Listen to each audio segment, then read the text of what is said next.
It's good to have you join us on the newsroom. I am Mary Kanu.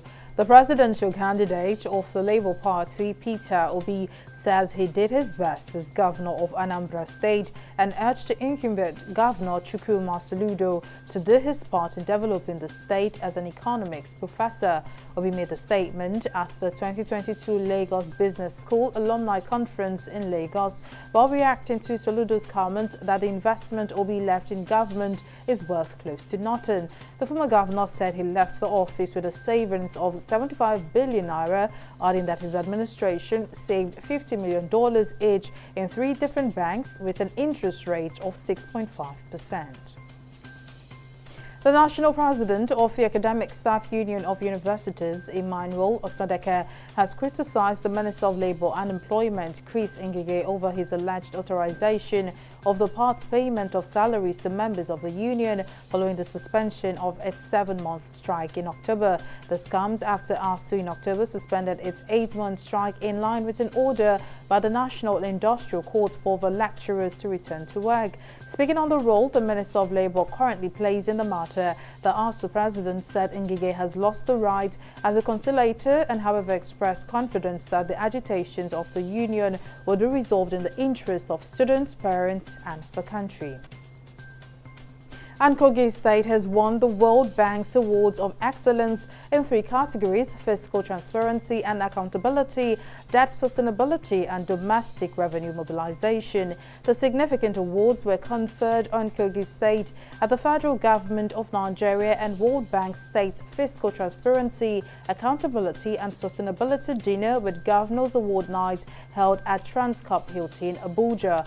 The Auditor General of Kogi State, Yakubu Okala, after the award ceremony, attributed the celebrated success of the state in the areas of fiscal transparency and accountability to self-discipline as well as the institution of a transparent and accountable governance system by Governor Yahaya Bello from the inception of his administration.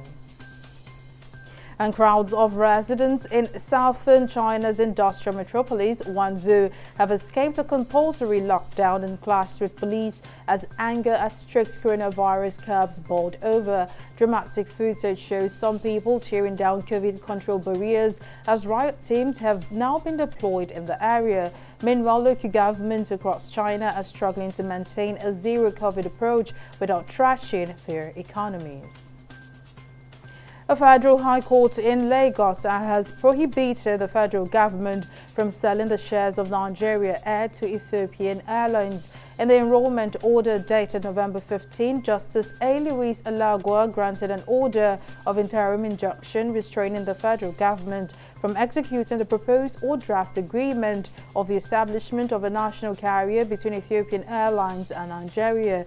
Reacting to this, Aviation Minister Hadi Sirika says the federal government will go ahead with establishing a national carrier despite the subsistence suit challenging the project.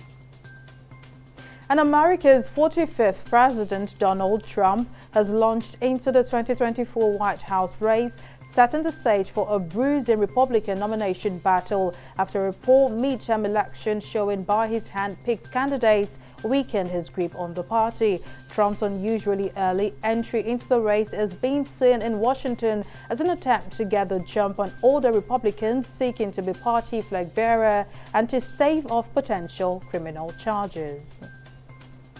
In sports, FIFA President Gianni Infantino has called on Russia and Ukraine to enter into a 1-month ceasefire during the World Cup in Qatar. Speaking to world leaders at the G20 summit in Bali, the FIFA president explained that the World Cup provides a unique platform for peace and unity because the event will be watched by almost 5 billion people on television. He thereafter made a plea to world leaders for a ceasefire for at least the duration of the World Cup, urging them to do everything they can to put an end to the conflict.